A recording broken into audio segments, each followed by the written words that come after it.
dear. Welcome to another episode of Intentional Loving. We are your hosts. I'm Rona. And I am Kwame. We're glad to have you with us tonight. And we trust that our conversation will be impactful. We are super excited to have you join us on this journey and discovering the principles and the practice that make for a happy and fulfilling marriage. So welcome. Do remember to share the video with a friend, and let's have a really great conversation tonight. Oh, yeah. All right. So tonight, as we continue our conversation on intentional loving, we are looking at the 5 love language as identified by Gary Chapman. And I'm sure some of you have read the book on the love language. I do feel that, there are times when it seems as though our spouse is not understanding us. Indeed. Yeah. And there are times when we feel frustrated. It seems as though we're not making any sense in the relationship. There's this saying that men are from Mars, women are from Venus. And so what we want to talk to you about tonight is the 5 love language. And there are times to say the same thing as we, continue in the relationship. One of the things that we know is that we talked about this before, that there are times when it seems as though even though people are in love, and they are committed to the relationship, sometimes the issue is working out the daily challenges in the relationship. One of the reasons I think that people are frustrated in their relationship is because both persons are saying the same thing. Both persons want the same thing. Both persons are saying the same thing, but in a different language. And so, for example, if you were going to go to a different country, different culture, in order to communicate effectively, there might be times when we may have an interpreter or a translator, someone who is translating. But in order to really communicate effectively in that culture, it's important to learn the language. And so that's what we want to talk about tonight, about the language. In the area of love, it is not different. Your emotional love language and the language of your spouse may be just as different as me speaking English and you speaking in Chinese. And sometimes we are saying the same thing, we want the same thing, but the challenge is that we are saying it in 2 different languages. So no matter how much we try to express our feelings and express our emotions, we continue to struggle with getting the message across because the language is different. So take a look at this.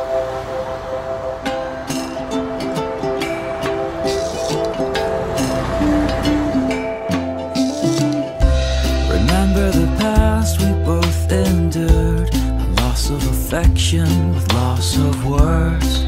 We used to hide behind closed doors or put up walls between us. And oh, how we misunderstood love, a whole other language we'd have to learn. Not always easier said than done. Oh, but now we know better, 'cause if love is a language, I'll use words. If love is a gift, I'll give till it hurts. If love's affection, I'll move closer to be only yours. Love is time, you have all mine. Love is to serve, I'll wait by your side. And I'll always find a way to say I love you more.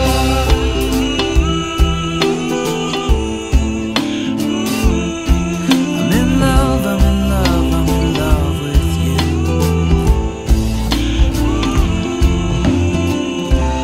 Remember when we misunderstood love, a loss of affection with loss of words.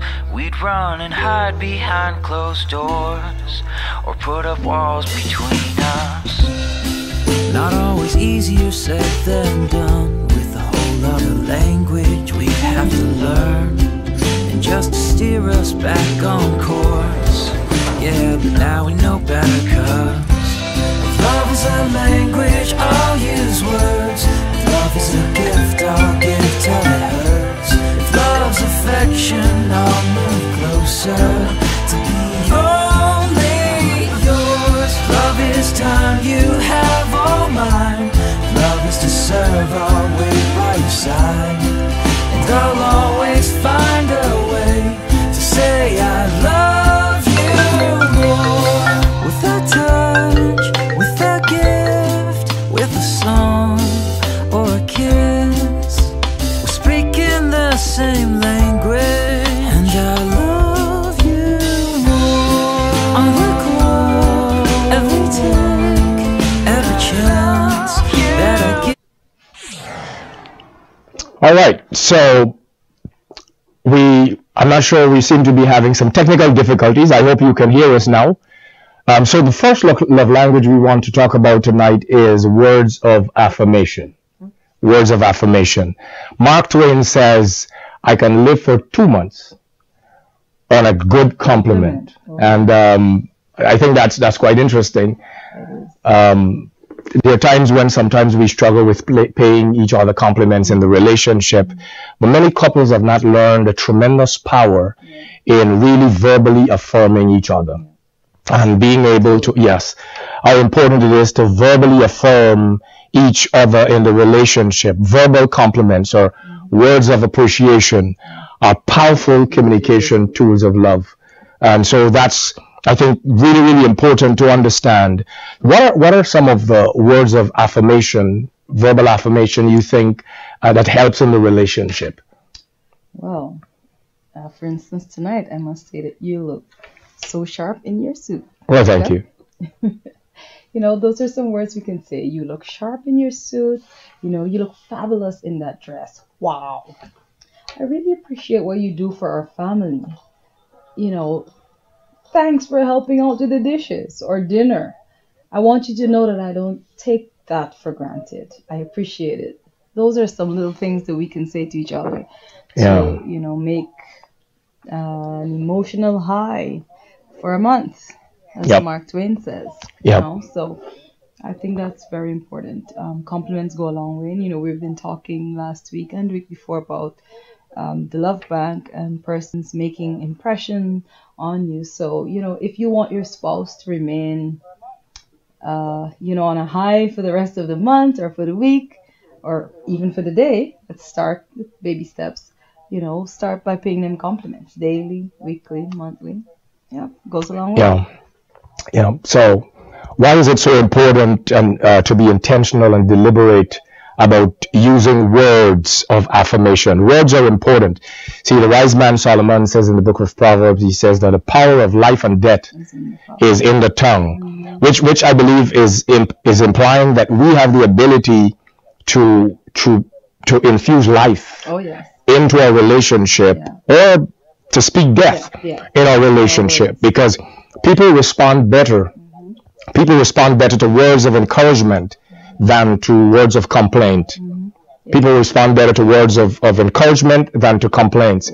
And we cannot humiliate and motivate at the same time. And there are times when our intentions are really good. There are times when our motives are really good. And we are really trying to motivate the person to really get them to do certain things. But really, the challenge is we use the wrong words. And sometimes in our attempt to motivate the person, what we're actually doing is putting them down, really breaking their spirit. So we cannot humiliate and motivate at the same time. In the same way, to get our spouse to respond to a need, it is better to use words of affirmation than words of accusation. And sometimes we very unwisely, why don't you do this? You're always doing this. And I think sometimes when we say those things, or you never, for example, there are times when we generalize things. You never do this, or you're always doing this. That's not true. That's not true. There's no person that is always doing something or is never doing something. The things that, you know, causes such words to come forth, I guess, when someone is frustrated, words like that would come out because they're frustrated, which means, they haven't taken time to assort their feelings and also deal with it in terms of communicating it to the spouse. And so they're now, instead of being intentional and thinking and trying to work it through, they're just, giving vent to their feelings or lashing out. Right. So even, as we continue in the topic of being intentional, it's important for us if, we're feeling like our spouse is lacking or they're not pulling their weight in the relationship, it's important for us to address it, talk about it, so that, you don't get to the place where you have to accuse them rather than compliment them. Right. So I'm sure you've heard this statement, it is not what you say, but how you say it. Oh, yes. Right? Absolutely. I do believe, though, that equally important as what you say is, or equally important as how you say is what you say. Yeah. And I think choosing the right words, and we would talk about this from time to time. For example, when we are addressing issues, tone and timing is important. The timing is important, but the tone is also important. What you say. But being intentional about choosing our words, there are times when we say things that are supposed to communicate our desire, but really is just communicating a feeling. It's communicating a hurt, and it's communicating a frustration. Sometimes we have to step back and really think about, what do I want to communicate? Do I want to communicate just my frustration, or do I want to communicate the desired result in terms of what I would like to see happen? Yeah. So, for example, you're trying to... you like from your spouse. Yes. So, for example, you're trying to get your spouse to help out in the kitchen, for example, to help out with the dishes or to help with the dinner, and rather than say something that is positive, it's negative. You're never helping me out in the kitchen, for example, or you're always on that game, or you're always on that computer, or you're always on the phone. You know what you're trying to communicate, which is you need help, you need some assistance, but you're starting out by making an accusation rather than trying to motivate the person to respond appropriately. So encouraging words are important, even as we seek to communicate. Encouraging words, that's a love language. The word encourage means to inspire courage, and all of us have areas in our lives where we feel insecure.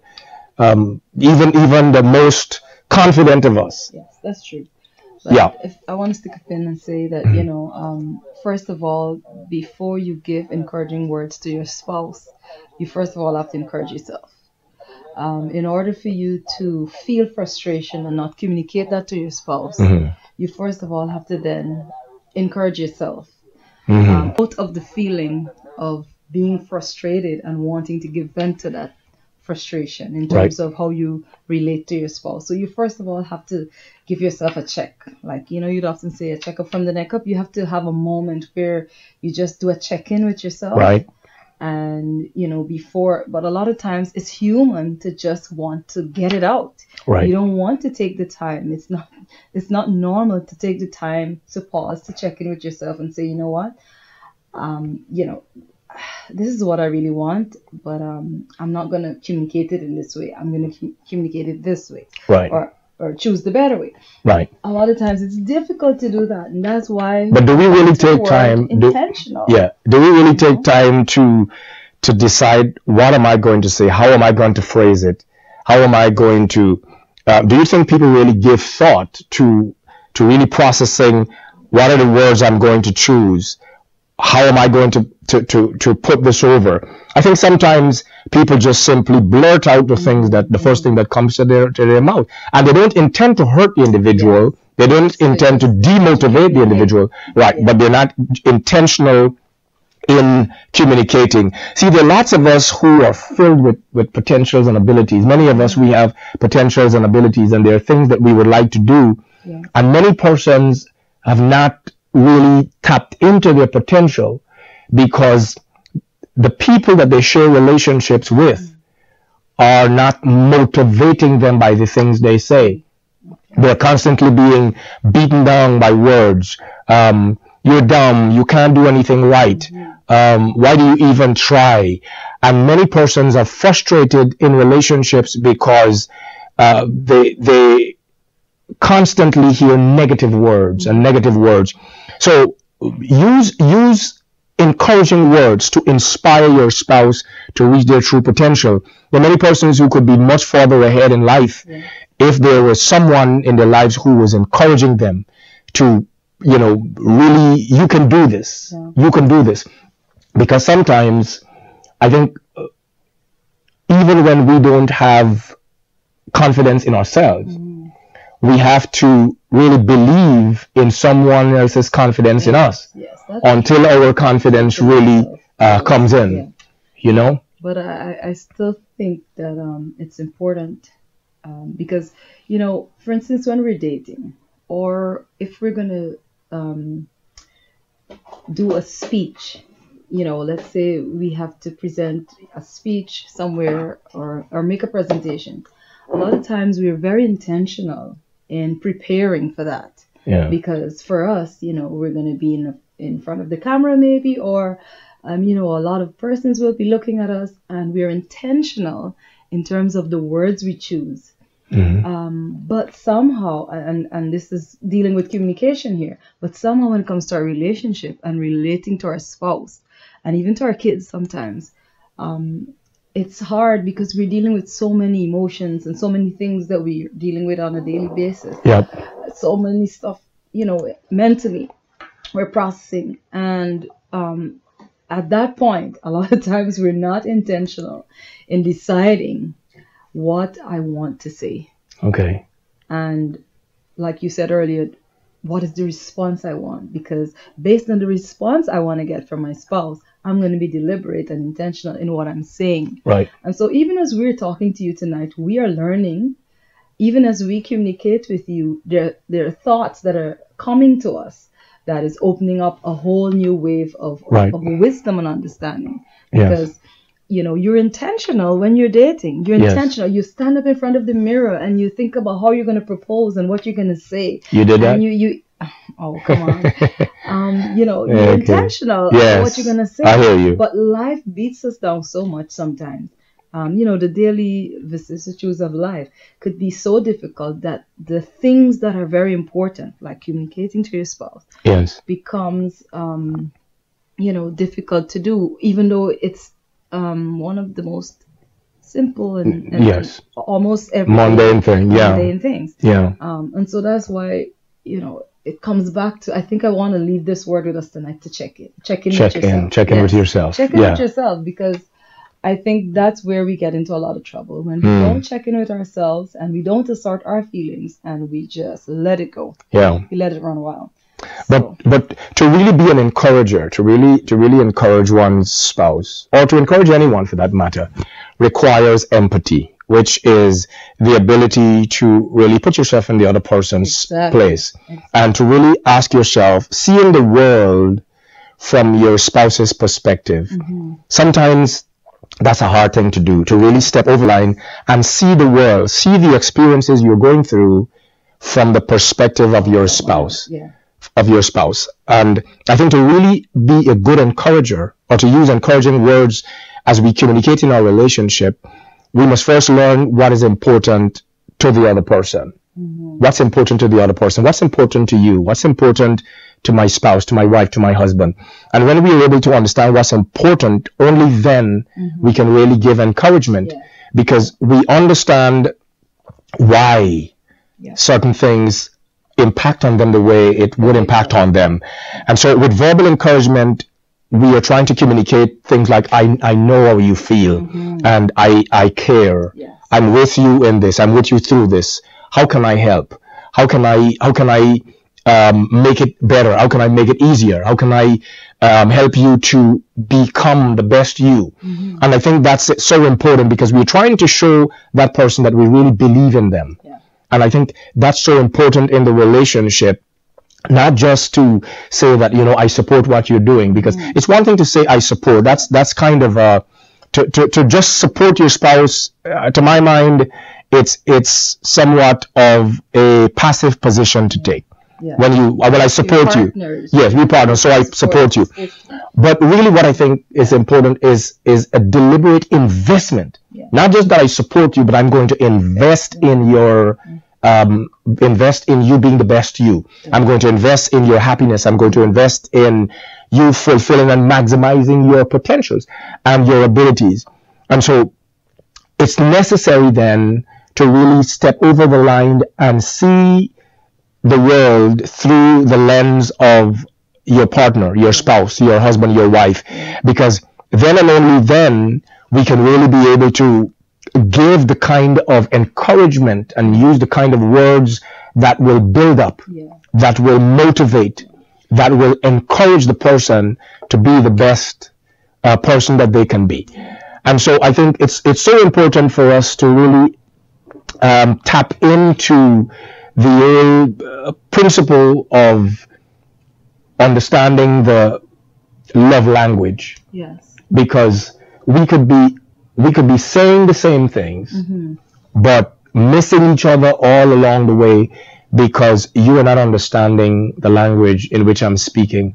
I'm not understanding the language. And it's not that we are necessarily speaking French and Spanish or English and Chinese. It's probably somewhat more like actions you're referring to, because I believe if we are communicating and using words, we should be able to understand, unless the communication is not clear. Unless the person, like you said earlier, you're not saying what you really want. You're just expressing how you feel, but you're not saying what you want in return, based on what you feel.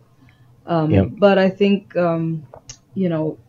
please enlighten me. Are you talking here about actions, not understanding the love language in terms of actions? It's be actually having a conversation, but yet you don't understand my words. You don't communicate that in terms of our actions. So the words must be consistent with the actions, in that while I am saying with my mouth, I really appreciate you and I'm here for you, your actions. My actions are also saying the same thing. My actions must also communicate that. It's necessary to really appreciate why it is that we must take time to understand how the other person feels and how the other person thinks, because every one of us, we view life through a particular lens. We view our experiences through that lens. So, for example, if a person's blind spot or a person's primary fear is rejection, then when an action is undertaken, sometimes it is viewed as rejection, or when something is communicated, it is viewed as rejection. And so it's so important to ensure that we are communicating clearly, both in our words as well as in our actions. And so we're going to leave this conversation here tonight. I know we've been having some difficulties with our internet, is going on and off, but we're going to leave this conversation here tonight, and we're going to pick this up again next Tuesday night. Looking forward to seeing you. Thank you for your